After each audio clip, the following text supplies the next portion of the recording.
වත්තේ ගම කුඩා දියණියකට හොඳටම ගහලා පාරට ගෙනත් දාපු සිද්ධිය හැමෝම දන්නවනේ. අම්මා කියන වචෙන්ටත් නිගාවක් බන් උඹලා වගේ ගෑනු.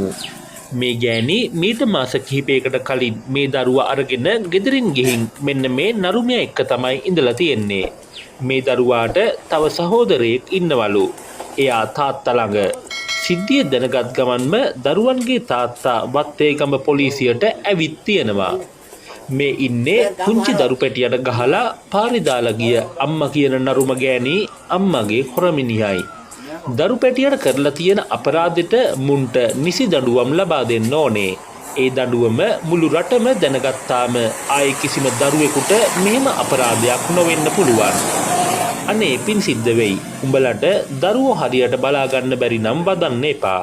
අම්මා කෙනෙක් කොහොමද ඒ දරු පැටියට එහෙම වෙනකල් බලන් ඉන්නේ? පළවෙනි පාරම තේරුණා නම් ඒ දරුවට හොරමිනිය වෙනස්කම් කරනවා කියලා ඒ දරුවව තාත්තට බාර දෙන්න තිබුණා නේද? උඹ කොහොමද ගෑණියේ පපුව නොපැලී ජීවත් වෙන්නේ? මේ දරු පැටිය දකිද්දි අපේ නම් පපුවත් හොස් ගාලා